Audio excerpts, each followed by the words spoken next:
Katek, welcome back sa aking channel. Nandito ulit tayo para mag-upload. Meron kasing dumating dito na CRT TV, picture tube. Dumating kanina. Ito, Sony. Try natin gawin kasi meron pa namang gumagamit kahit paano ng ganito. Ang uso na LED. Gagawa pa rin tayo nito. Kasi dito tayo nagsimula kaya gagawin natin. Plug natin kung anong sira.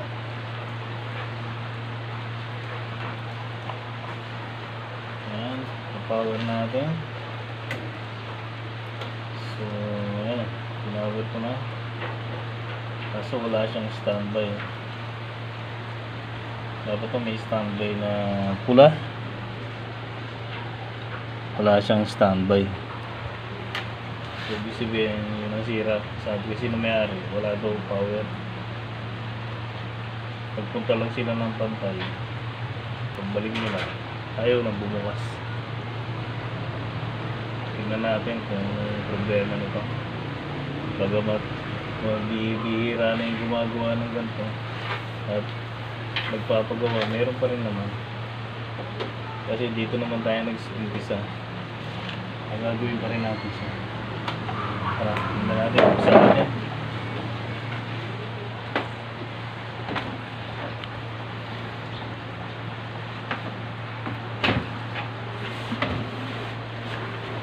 Medyo may kabigatan nga lang. Kasi ang Sony talaga mabigat.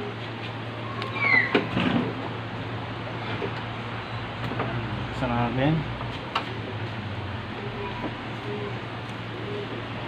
Masyadong luma na to, so guys, palagay ko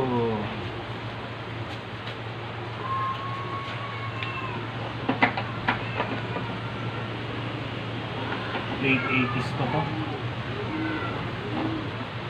Mga ganitong klase ng picture tube na Sony, mga model 80s, 90s. Sobrang tagal na. Ganda na siya, pero napapakinabangan pa rin. Malayo niya, pinapagawa pa.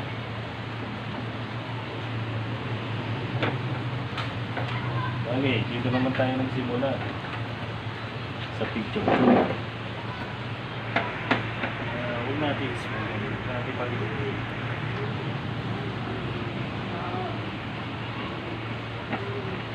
At dito rin tayo naasa ng gusto sa paggagawa ng ganito. Ito kaya yung mga mahihirap gawin na TV pagka nag-look. Isa may trouble silang sobrang hirap gawin. Halos pangunguti ka na tinatawag nilang nasa remote na gawa. Pangungut ang tawagin.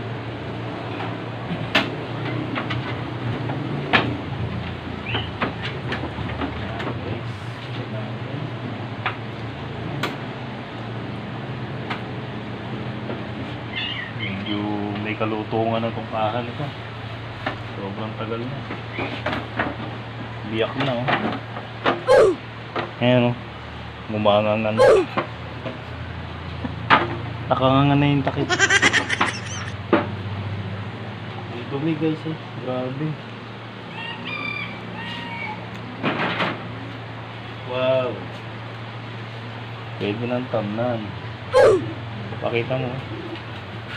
Sobrang dumi nung loob. Halos pwede mo na siyang tamnan, diba? Ito gagawin natin. Unahin natin yung power supply kung good, kasi walang power Check muna natin yung fuse nya. Test Malamin muna natin ba't walang power. Ang una natin i-check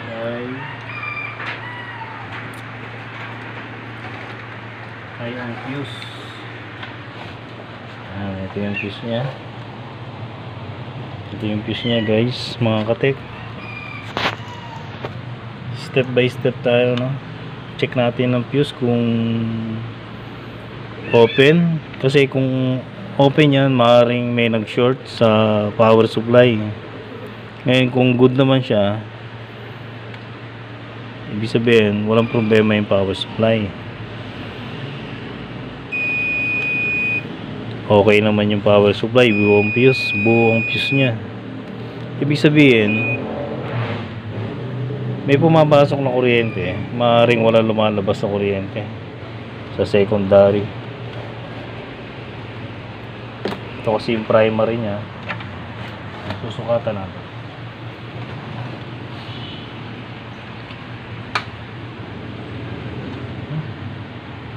Ito pala Sony, hindi po pwedeng hindi nakakabit ang degausser. Natatandaan ko pa rin.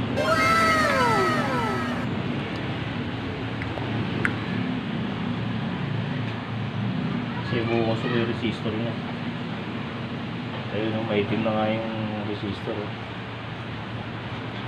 Pero ikakabit natin para ma-testing. Tatayo natin.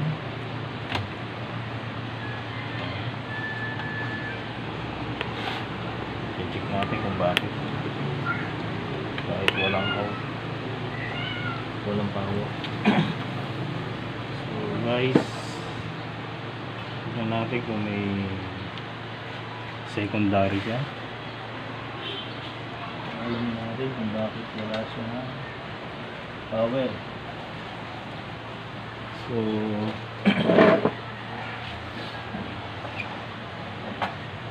ayan.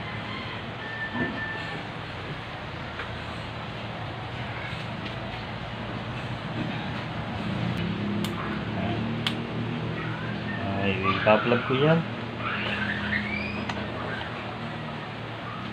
Check natin kung may pumasok na kuryente sa primary.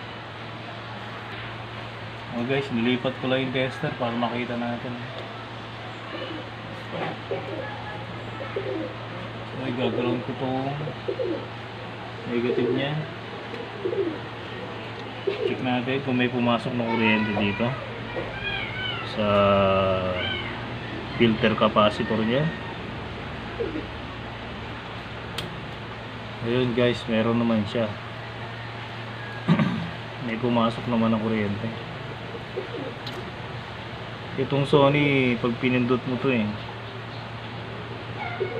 minsan diretsong under na siya, wala nang secondary switch. Minsan naman pagka na-stuck na matagal, meron, kailangan pindutin mo yung channel para umandar siya. Tingnan natin kung may B+. Ito kasi yung primary nya, no guys. Ito yung primary nya. Ito ngayon yung secondary nya. Ito yung primary. Ito ngayon yung secondary. Secondary nya ay ang papuntang flyback.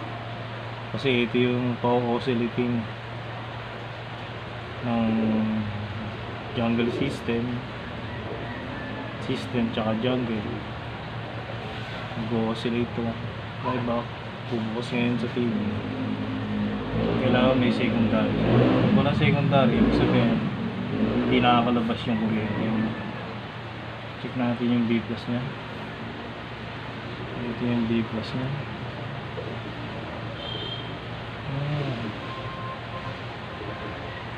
Pansinin nyo guys, yung B+ nya bababa ko, medyo ayan, kukurap siya. So guys, ayan, ibig sabihin meron siyang shorted dito. Hanapin natin kung saan yung shorted, kasi hindi makalabas yung yung B+, yung secondary, pipitik-pitik lang siya. Ibig sabihin merong nadidetect na sira. May sira siyang pesa.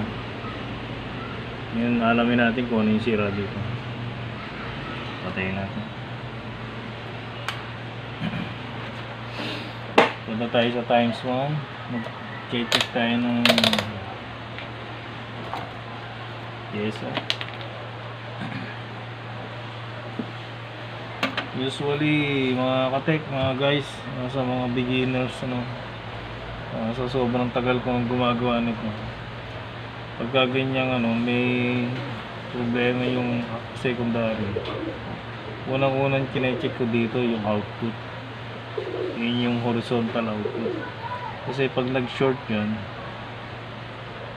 nawawalan talaga ng standby yung isang TV, yung unit. Kaya malamang shorted ang ito, output ito. Ito yung output nya. Check natin kasi ito yung collector. Pag pumalo to, ibig sabihin shorted siya. Guys, pumalo siya, ibig sabihin shorted siya. Yan pa lang alam mo na kung bakit walang standby yung TV at ayaw mag-power. So guys, papalitan natin yan. Dapat yan, hindi yan papalo Dapat may palo. Itong positive, ito yung collector, ito yung base, collector, emitter. So dapat ang palo niya ganyan lang. Dapat hindi siya papalo. Kaso palo din siya. Ibig sabihin shorted siya. Alin sa dalawa? Pwedeng shorted yung flyback or yung output. Kasi may scenario yung ganun. Minsan pag-check mo pag-test mo nung output, sira. Pero nung tanggalin mo siya, buo pala yung output. Yung pala ang sira. Ito, shorted yung flyback. Pero check natin kung talagang shorted o hindi. Tatanggalin natin yun siya.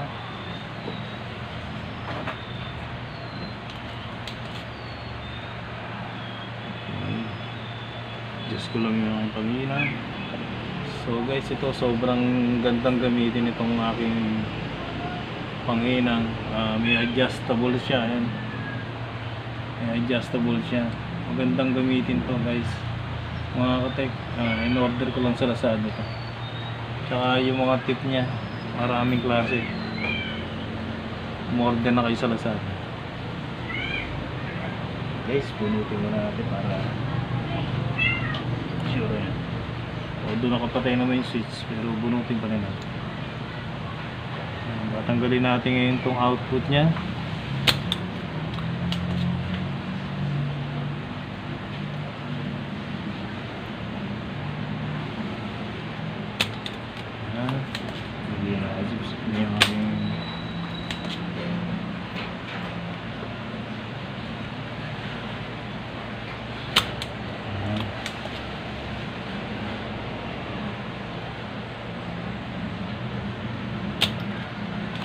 Dami ko nang ginawang ganito nung araw, mga katek, mga guys. Medyo kabisado na natin yung mga ganyan.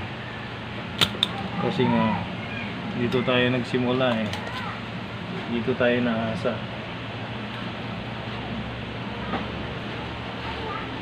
Sobrang dami ko ng tibing ginawa nung araw.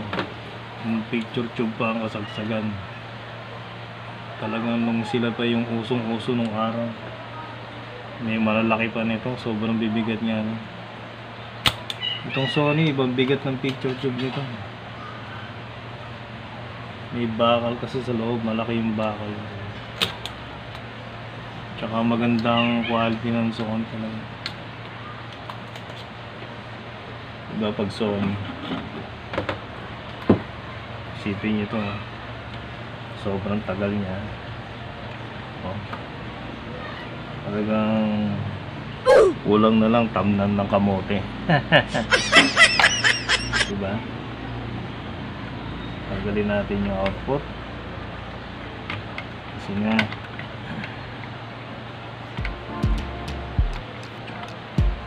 shorted yung output.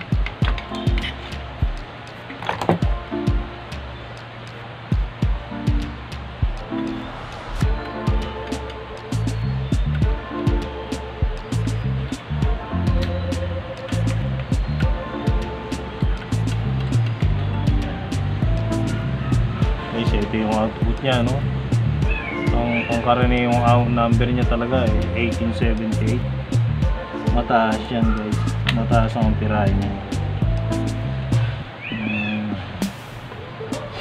Natin ko talaga shorted.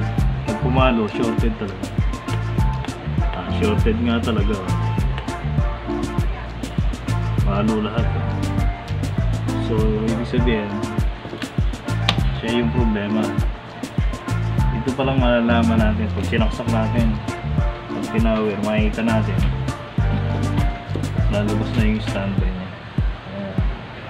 Tignan nyo mga guys, kanina wala siyang standby, diba? Papower natin.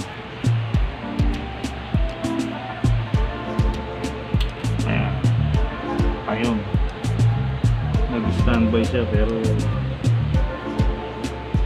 ayun, kanina wala siyang standby, diba? Kita ba? Hindi masyado. Ulitin natin.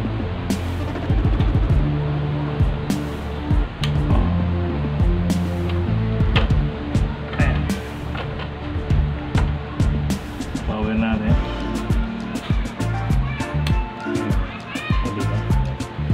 May standby na siya, kulay pula. Kita ba? Pag pinatay mo siya,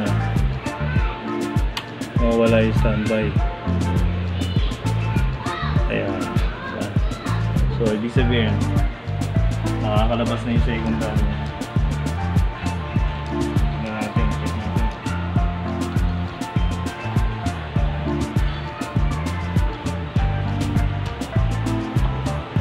Ayan nyo guys, tingnan natin.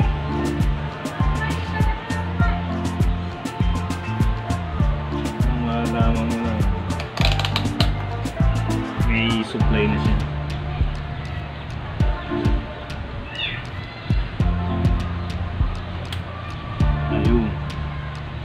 Ayun yung B plus niya, lumabas na. Kanina ko kurap na gano'n, diba? So ngayon steady na siya. Ibig sabihin, natanggalan na kasi natin yung output na sira. Papalitan ngayon natin.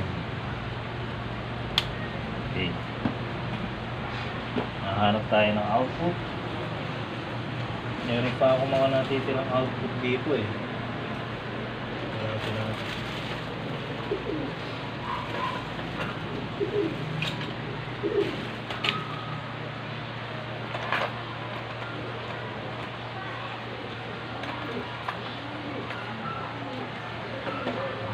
May tatlo pa akong output.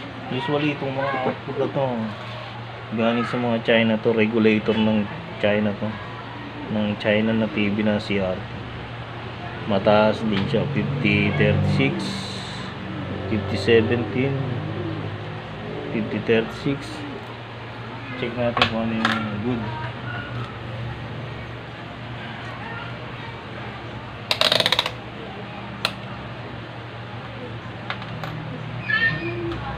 So guys, ito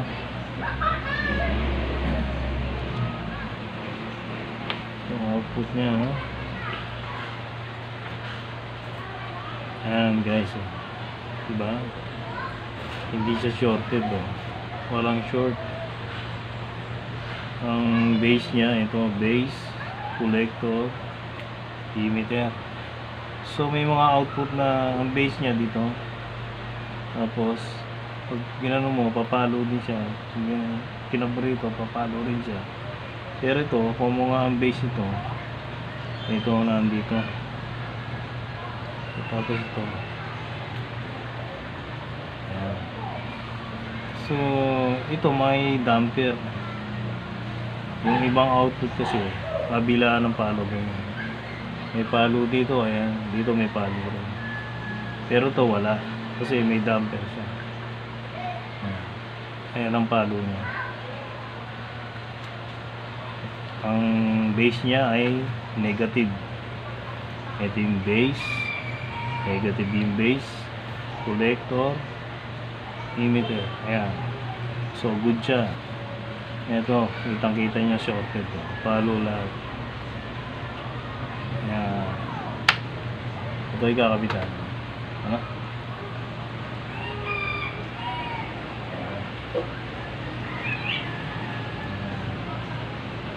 Hindi ko na muna siya lilinisan kasi minsan yan ang nagpapatibay sa CRT TV yung dumi. Kasi pag nilinisan mo yan, magluluwagan pa yung mga pyesa niyan. Kasi magagalaw. Kaya gabit muna natin. Tsaka ako na siya lilinisan pag umanda na. So guys, kabit natin ito.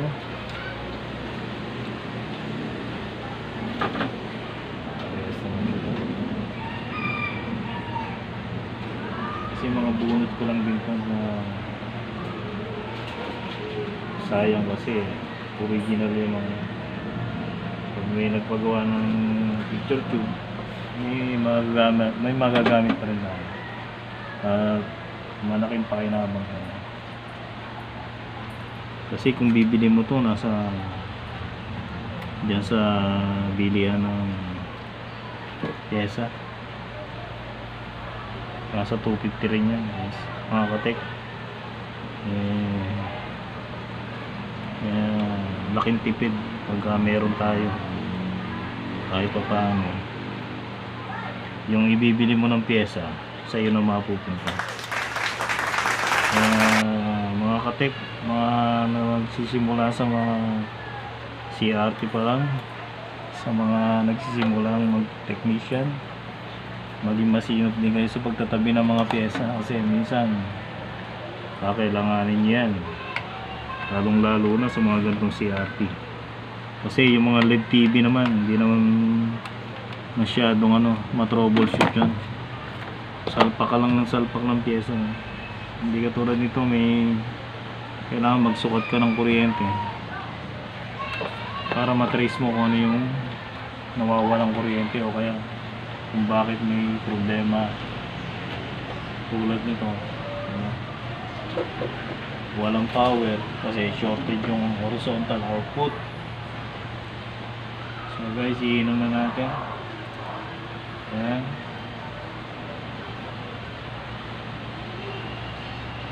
Nakabit na siya. Ayan. Okay, nakakabit na. Hinahan ko na yung panginom natin. Ayan. At ite-testing natin. Mas maganda kung testingin natin ang pangalan para makikita nyo kung paano mag-oscillate ang isang TV, kung paano pinapa-oscillate.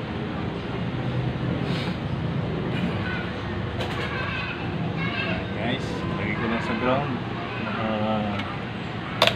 yung negative probe press, lagay natin sa 250. So ayan na, nakaset na siya ng 250. Ito na yung positive. Titignan natin kung lalabas na yung B+ nya dahil bago na yung output nya. Kapalta na natin shorted, nakasaksak na siya. Ito na, ayan, ayun, lumabas na ang B+. So mandar na siya guys. Check natin yung screen nya. Ito yung kanyang screen. Ito. Ayan. Makikita mo, tutukan mo ito. Ito yung kanyang screen. Ayan. Mandar na siya guys. Meron siya, diba? Ito yung RGB nya. Ito yung RGB nya. Ito yung blue. Ayan yung RGB nya. Ito yung green. Nakikita nyo ba yung green?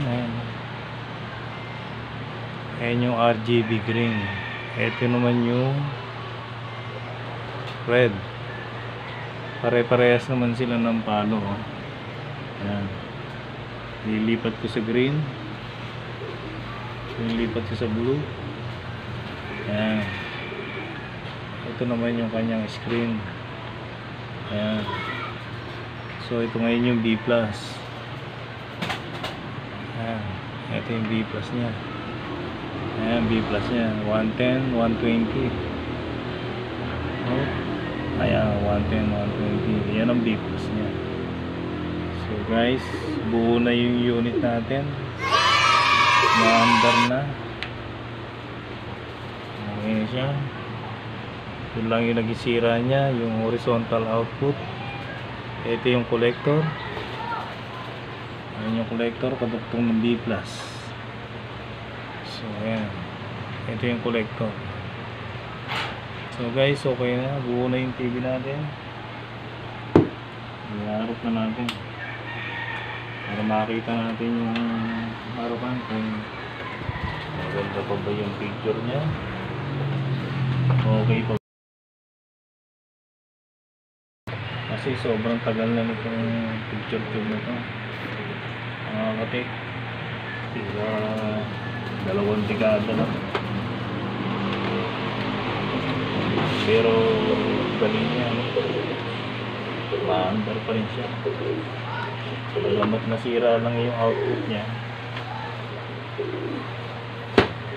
Yung kanta natin, okay pa siya. Kasi meron ganun na pagpalit mo lang output, pag power mo, sabit lang, sisibakin agad yung horizontal output. Nasira yung flyback o yung yoke. Minsan kung Sony nag-a-arcing yung picture tube nito. Maraming klase pwedeng sumibak sa horizontal output. Ngayon, iharap natin isa. Tingnan natin kung okay yung screen nya, kung malinaw pa, no?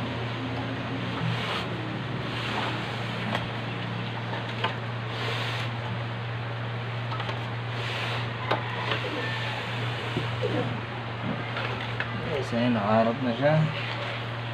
Power natin. Sige, power natin. Ayun, may standby na. Ayun yung standby niya. So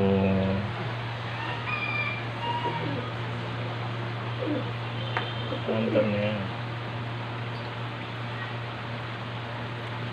Kailangan natin pindutin yung channel niya para umandar siya. Ayan, wala yung standby.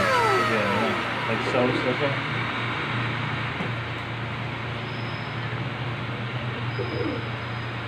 Ayan na siya. Hoy, ano yun? Ba't gumaganon? Check natin, ha? Yung parking, ha?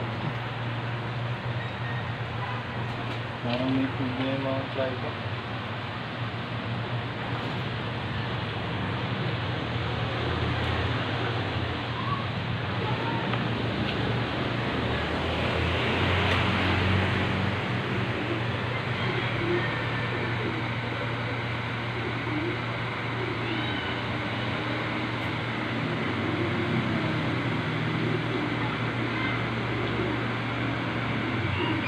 Medyo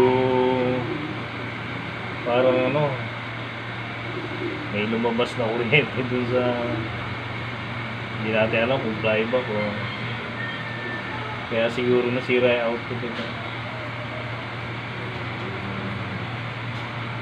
Pakiramdaman natin, pero parang okay na siya. Alaman naman natin pag nasira, di sira na, wala na, maaaring yung flyback, pero umaandar pa siya. Medyo okay lang kasi may speaker ako doon, kaya siguro may mancha, pero lagay natin sa video. Nag-crop pala yung ano niya, video niya. So kapitan natin siya ng TV Plus. Tek, ito kakapitan natin siya ng ano, TV Plus.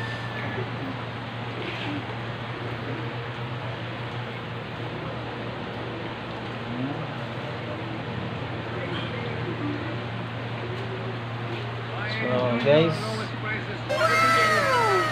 ano yung kanyang picture, bagamat may mancha rito kasi meron akong speaker doon, kaya siguro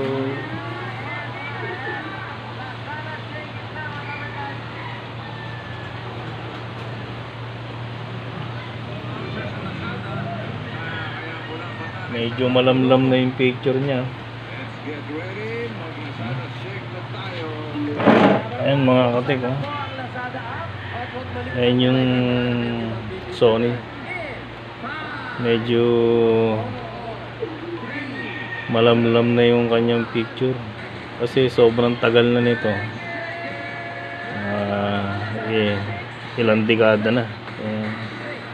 Parang medyo mahina na yung picture tube niya kasi itong Sony, napakaganda ng kulay nito talaga.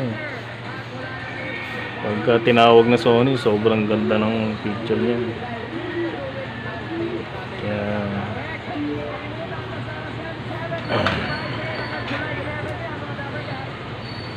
so nabuo pa rin natin yung unit, yung picture niya.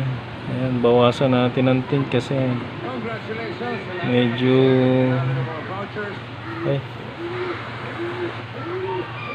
medyo malamlam na yung kanya per second. Medyo sablay na yung mga pindutan. At maraming salamat sa mga nakasama natin sa virtual kamustahan. Mga bulilit man kayo. Bright, Una, nakilala. you, Una kayo makilala. sharpness, Pero dahil practice treble, patuloy ang pag-achieve sa mga piniling career. so okay na to guys, di ko na siguro yun, basta napaandar natin, sablay na yung mga pindutan niya, so maanda na siya. Ito na, okay na siya.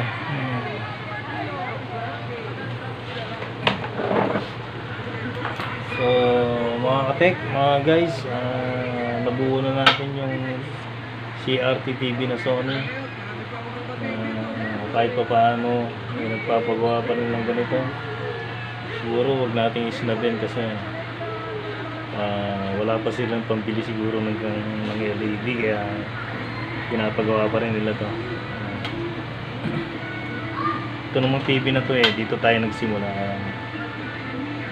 Pag may dumating na tanggap sa inyo na ganito, gawin nyo pa rin para ma-practice din kayo, mga baguhan, kasi talagang dito naman tayo nagsimula sa CRT TV. Mga guys, okay na yung unit. Huwag nyo kalimutang like, share, and subscribe my channel. At sa mga lahat ng aking viewers, thank you sa inyo. Maraming salamat sa pagtulong. At sana supportan yung aking upload, mga vlog. Pindutin nyo lang yung bell para lagi kayong nakasubaybay sa aking upload. Maraming salamat. God bless. Thank you.